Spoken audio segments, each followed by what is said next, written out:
Assalamualaikum warahmatullahi wabarakatuh. Jumpa lagi dengan saya, George Lowar Iqbal Tawakal, masih di channel Fakademik. Kali ini kita berada di kelas metodologi penelitian sosial dasar. Cuman ada perbedaan, guys. Kalau sebelumnya kita merujuk pada bukunya Ragin, Constructing Social Research, Ragin dan Amoroso, untuk sementara kita hentikan dulu buku tersebut. Karena apa? Karena dalam buku tersebut, setelah pembahasan yang terakhir kemarin di video saya sebelum ini, setelah itu materinya menjadi lebih detail. Sementara kelas ini adalah membahas tentang metodologi penelitian sosial dasar. Karena terlalu detail, kemudian dan terlalu detail ke kualitatif, kuantitatif dan sebagainya. Kemudian maka saya beralih buku. Tetap kita masih berdasar literatur. Tidak afdal kalau kita berbicara menjelaskan tanpa literatur. Nah, ini juga masih berbicara hal yang dasar. Cuman kita mulai lebih praktis. Hal dasar tapi mulai lebih applicable. Kalau sebelumnya membahas tentang apa itu penelitian sosial, bagaimana penelitian sosial dijalankan, bagaimana etika dalam penelitian sosial, hal-hal yang sifatnya masih sangat permukaan sekali. Kali ini kita akan lebih detail, namun tetap masih dasar, yaitu tentang dari mana tema atau topik penelitian sosial berasal. Dari mana? Artinya ini bukunya, saya sebutkan dulu bukunya. Bukunya berjudul Developing Research Question. Ya, kita akan selama beberapa pertemuan ke depan kita akan fokus pada bagaimana membuat pertanyaan penelitian. Ini penting, guys. Bagaimana sebuah penelitian kalau kita tidak membangun sebuah pertanyaan penelitian yang bagus. Nah, ini kita akan fokus ke situ setelah video ini maupun beberapa video ke depan. Nah, bukunya judulnya Developing Research Question. Penulisnya adalah Patrick White. Nah, ini bagus sekali, bahasanya sederhana tapi kemudian mudah difahami. Nah, saya sangat merekomendasikan buku ini kepada kalian. Oke. Nah, pada pertemuan kali ini, artinya pembahasan pertama dari bukunya Patrick White ini, kita akan membahas mengenai dari mana datangnya ide atau tema atau topik dalam penelitian sosial. Itu datangnya dari mana, guys? Oke. Kita langsung saja. Di dalam buku tersebut disebutkan mengenai keingintahuan dan keheranan sebagai basis dari pertanyaan penelitian. Ya, artinya begini, guys, bahwa penelitian harus didasari oleh rasa ingin tahu. Nah, seorang peneliti harus memiliki rasa ingin tahu terhadap apa yang akan diteliti. Ingin menjawab sesuatu, dia memiliki rasa keingintahuan mengenai objek yang akan diteliti. Ya. Rasa ingin tahu ini bukan hanya tentang keterbukaan pikiran atas jawaban, namun juga tentang keterbukaan pikiran terhadap pertanyaan-pertanyaan baru yang bisa jadi muncul dari objek penelitian. Artinya rasa ingin tahu ini bukan hanya tentang jawaban, guys, tapi juga tentang pertanyaan. Nah, pikiran kita harus terbuka untuk munculnya pertanyaan-pertanyaan lain. Nah, dalam melakukan penelitian, Anda harus tertarik terhadap topik penelitian. Ini penting sekali. Anda harus tertarik dulu. Bukan hanya ingin tahu, tapi juga tertarik. Senang dulu, guys. Senang dengan tema yang Anda jalani. Bayangkan jika Anda melakukan sebuah pekerjaan tanpa rasa senang, tentu hasilnya tidak akan maksimal. Nah, semisal saya, guys. Saya melakukan beberapa penelitian tentang pemaklaran suara, vote buying, tentang kepemiluan secara umum. Karena saya senang meneliti tentang hal-hal tersebut. Tidak mendapatkan dana penelitian pun saya tetap meneliti tema itu, karena saya senang. Bahkan pertanyaan-pertanyaan yang saya dapat sering muncul di lapangan. Karena senang, kemudian mengamati, kemudian muncul pertanyaan. Nah, itu artinya apa, guys? Bahwa saya terbuka terhadap munculnya pertanyaan. Bukan hanya terbuka terhadap munculnya jawaban, tapi juga terbuka terhadap munculnya pertanyaan. Oke. Tapi perlu dicatat, guys, rasa ingin tahu, keheranan, kemudian rasa senang, rasa tertarik itu tidak cukup dijadikan dasar untuk melakukan penelitian. Tapi itu penting keberadaannya. Namun tidak hanya itu saja, guys. Kita perlu mempertimbangkan hal-hal lain. Semisal gini, rasa ingin tahu, rasa ketertarikan kita itu harus bisa diterjemahkan secara sistematis dalam sebuah penelitian. Nah, oke. Maksudnya diterjemahkan secara sistematis itu karena itu bisa researchable, bisa diteliti, guys. Nah, nanti di pertemuan selanjutnya kita akan membahas lebih detail tentang itu, tentang bagaimana yang bisa diteliti dan bagaimana yang tidak bisa diteliti, guys. Oke. Di dalam bukunya Patrick White ini dijelaskan mengenai langkah-langkah cara mengefektifkan rasa ingin tahu. Rasa ingin tahu itu bagaimana kita merubahnya menjadi sebuah pertanyaan penelitian. Dia menyebutkan mengenai bayangkan pertanyaan-pertanyaan yang dapat dijawab dalam objek yang kamu tertarik itu, guys. Apa kira-kira pertanyaan-pertanyaan yang dapat dijawab dari fenomena yang sedang kamu lihat di depan matamu?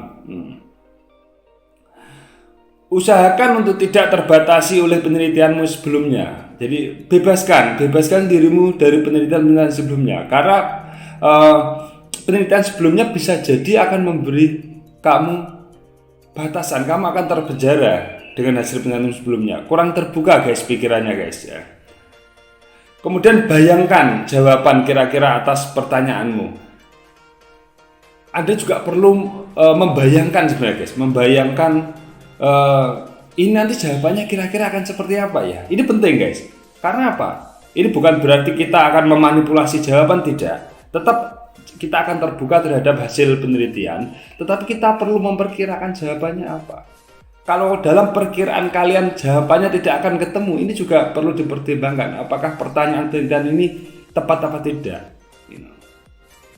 Jadi kita tetap harus membayangkan untuk melihat apakah pertanyaan ini layak diteliti apa tidak. Hasilnya kira-kira seperti apa itu harus kita bayangkan, guys. Oke. Kemudian di dalam bukunya Patrick White ini juga dibahas mengenai peran literatur dalam memunculkan ide atau topik atau tema.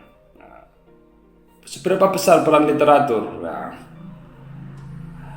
Di sini disebutkan bahwa penelitian itu seharusnya tidak berada pada ruang kosong. Artinya ruang kosong itu ya tidak terhubung dengan penelitian-penelitian yang lain. Penting bagi sebuah penelitian itu untuk mempertemukan atau mendiskusikannya atau menghubungkannya dengan penelitian-penelitian sebelumnya yang sudah ada, guys. Kenapa? Kenapa kita harus menghubungkan penelitian kita dengan penelitian-penelitian yang sudah ada? Ini menarik, guys, ya. Karena apa? Karena untuk menghindari terjadinya pengulangan pengetahuan. Bisa jadi apa yang sedang kamu teliti itu sudah diteliti oleh orang lain. Kalau sudah diteliti oleh orang lain, berarti akan ada pengulangan pengetahuan. Ini tidak tepat. Ini kurang kontributif, guys, untuk sebuah pengembangan ilmu pengetahuan. Karena terjadi pengulangan. Artinya penelitianmu tidak ada masalah bagi ilmu pengetahuan. Karena sudah ada yang bahas itu. Sudah ada yang menawarkan atau memunculkan pengetahuan seperti itu. Kemudian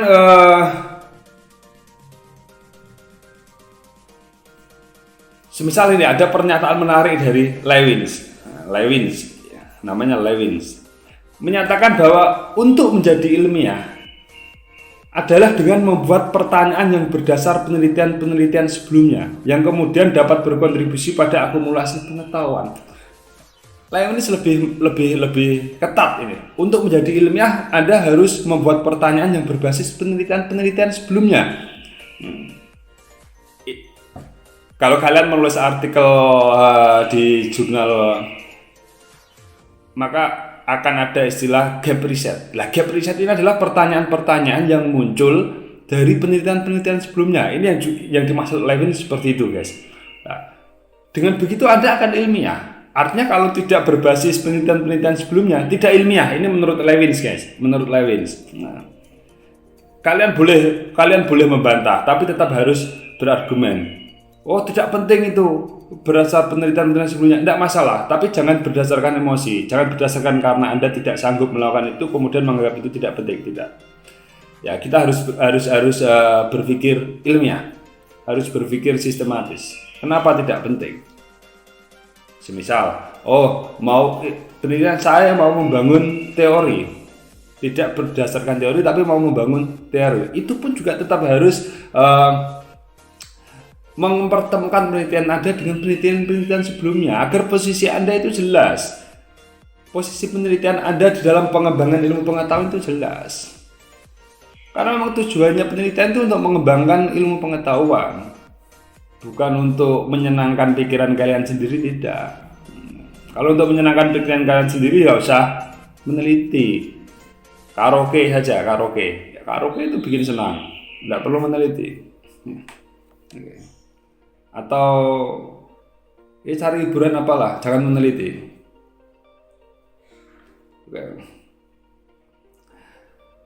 Meskipun begitu, terdapat beberapa isu dalam hubungan antara literatur dan pertanyaan. Apa yang disampaikan oleh Leibniz tadi itu juga tidak seketat yang dibayangkan orang sebenarnya, guys. Masih ada beberapa isu yang perlu dibahas terkait hubungan antara literatur dan pertanyaan penelitian. Nah, mulai senang nih kalian mesti. Kalau yang nggak perlu literatur itu pasti kalian senang. Tapi tidak, ini tetap perlu literatur. Lihat saja nanti kesimpulannya. Tetap kita perlu literatur. Tidak bisa sebuah penelitian itu lepas dari literatur. Kecuali dongeng, guys. Kalau membuat dongeng, menulis novel mungkin bisa terbebas dari literatur. Ada beberapa isu semisal, haruskah literatur review dulu atau pertanyaan dulu? Mana yang lebih dulu? Literatur review atau pertanyaan dulu? Apakah kita menentukan pertanyaan dulu baru kemudian melakukan literatur review? Apakah melakukan literatur review baru kemudian menghadirkan pertanyaan? Ini menarik. Ini isu yang juga perlu dibahas. Di mana saya memulai membaca dan kapan kita memulai membaca? Kapan berhentinya? Kapan kita harus berhenti melakukan literatur review dan memulai penelitian? Ya, kapan? Dan kemudian dari mana? Di mana kita memulainya? Nah, ini hal-hal yang perlu penjelasan lebih detail. Kemudian apa yang dianggap gap dalam pengetahuan dan seberapa besar jaraknya? Apa yang dianggap gap riset? Apa yang dianggap celah pengetahuan? Apa yang dianggap sesuatu yang belum dibahas? Itu apa definisinya? Nah, ini menjadi perdebatan. Tapi mereka ini semua sepakat bahwa perlu literatur. Cuman pertanyaannya, kapan literatur dimulai? Duluan mana antara pertanyaan dengan literatur? Nah, kemudian apa yang disebut sebagai gap literatur, gap riset atau kekosongan pengetahuan? Mereka berbeda pendapat. Kemudian apa yang menyebabkan sebuah penelitian itu dapat disebut sebagai asli, original? Dan seberapa penting originalitas? Nah, kriterianya seperti apa sebuah penelitian dapat disebut sebagai original? Terus kemudian seberapa jauh sebuah penelitian harus dipengaruhi oleh sebuah teori? Apakah teori itu penting dan harus ada dalam sebuah teori? Jika harus ada, bagaimana polanya? Jika tidak harus ada, bagaimana? Ini adalah isu-isu yang ada di sekitar pentingnya literatur dalam memunculkan pertanyaan penelitian. Oke, kita coba jawab secara singkat satu persatu guys ya. Cara lebih detailnya kalian bisa baca sendiri dalam bukunya Patrick White. Semisal ini kita salah satunya kita bahas literatur dahulu atau pertanyaan dahulu. Kita bahas. Bila literatur dapat menjadi dasar pertanyaan, itu tetaplah sulit untuk mengetahui di mana memulai membaca bila kamu tidak memiliki pertanyaan yang memandu. Ini argumennya Hudson. Artinya begini guys. Seandainya bahwa pertanyaan itu merupakan murni hasil dari literatur review, seperti yang disebutkan tadi bahwa disebutkan oleh Lewins bahwa pertanyaan itu harus hadir dari literatur. Kemudian oke, misal kita yakin itu, ini juga masih menyisakan permasalahan. Kapan memulainya kita? Dari mana memulai literatur review jika kita tidak memiliki pertanyaan dulu? Kita pikiran kosong, tidak ada pertanyaan, nggak ada topik apa-apa, kemudian kita melakukan literatur review. Dari mana kita memulainya, guys? Artinya dari tema apa? Apa kita membaca seluruh artikel sedunia ini? Enggak. Nah, ini juga menjadi permasalahan.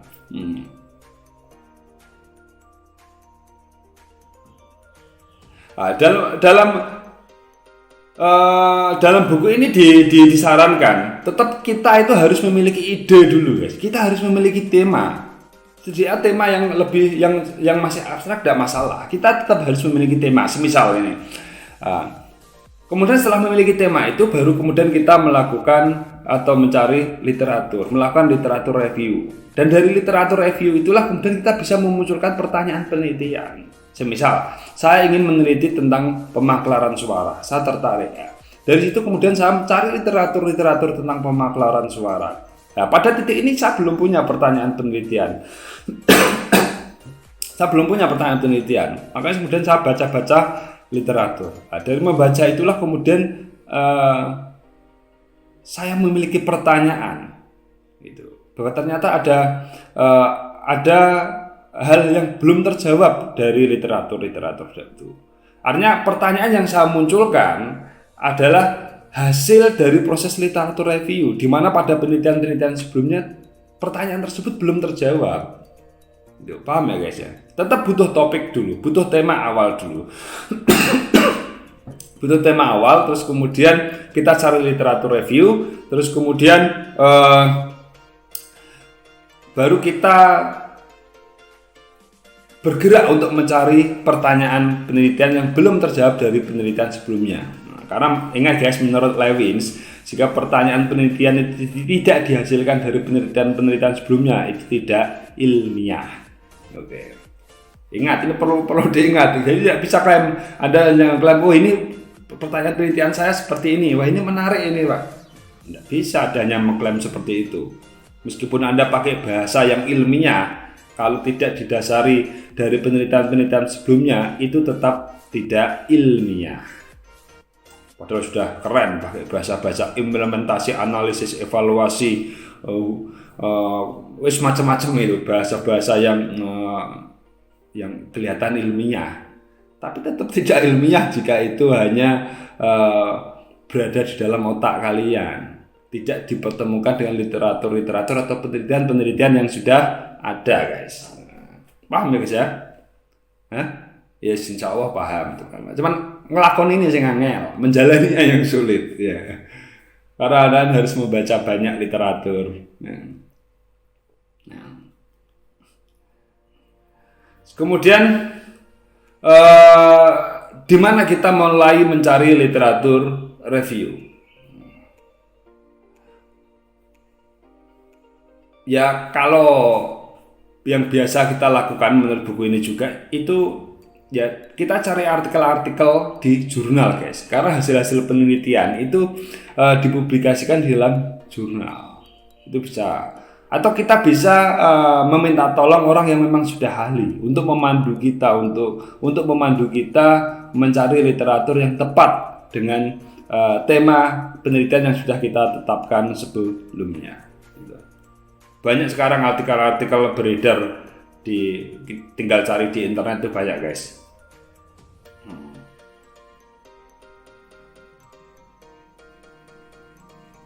Kemudian apa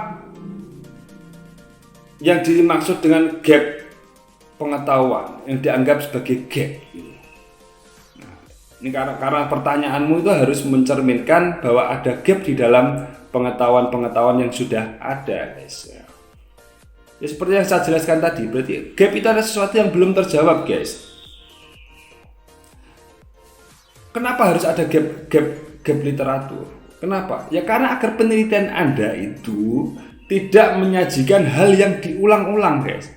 Tidak mengulang hal yang sudah ada. Ingat ya, tidak mengulang hal yang sudah ada. Dengan begitu Anda berkontribusi terhadap pengembangan ilmu pengetahuan. Meskipun pada beberapa kasus silahkan saja, semisal untuk mahasiswa ya, untuk levelnya mahasiswa silahkan saja mengulang. Artinya pengetahuan tersebut sudah ada, kemudian kamu teliti lagi, ya nggak apa-apa. Tapi ini akan membuang-buang waktu saja sebenarnya. Karena sudah ada, sudah pernah diteliti. Pertanyaan seperti ini itu sudah pernah dipertanyakan di dalam penelitian-penelitian sebelumnya.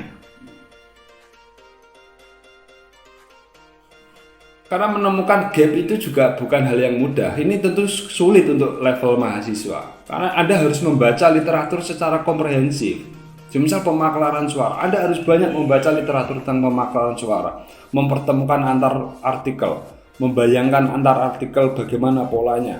Kemudian baru kemudian bisa diketahui mana yang belum terjawab. Ini tentu menyita waktu. Itulah kenapa, guys, saya itu hingga saat ini belum beranjak dari tema-tema kepemiluan, khususnya pemaklaran suara dan vote buying. Karena apa? Ketika saya beranjak ke tema yang lain, berarti saya harus membaca banyak literatur lagi. Saya harus masuk ke dunia mereka dulu. Semisal saya mau menulis tentang kebijakan, saya berarti harus masuk ke dalam dunia literatur kebijakan. Dan itu membutuhkan proses yang panjang, guys. Sulit itu, guys. Artinya sulit, butuh waktu yang lama. Nah, makanya saya juga heran, kadang ada orang yang membahas sana sini, menulis ini, bahas kebijakan, kadang membahas tentang pemilu, kadang membahas tentang birokrasi, kadang membahas tentang demokrasi dan lain sebagainya. Saya salut kepada orang-orang seperti itu, salut. Kemampuannya membaca itu bagus. Dia bisa, saya tidak bisa membayangkan. Bahkan banyak orang-orang hebat pun tidak bisa melakukan seperti itu. Ya kita asumsikan saja, kita berbaik sangka bahwa tulisannya mereka bagus gitu aja. Ya insya Allah bagus. Meskipun itu juga sulit dilakukan. Tapi kalau mereka berhasil, tentu ini sebuah prestasi yang mencengangkan dunia dan seisinya. Karena jarang sekali, coba kalian cek orang-orang hebat dalam ilmu pengetahuan. Mereka itu hanya fokus di itu saja tulisannya, guys. Jarang sekali melakukan zigzag. Tema itu hampir jarang. Bisa dicek kurikulum vitae mereka, bisa dicek. Kita produk-produknya ya, temanya ya hanya itu saja. Tapi mereka membahasnya secara lebih detail.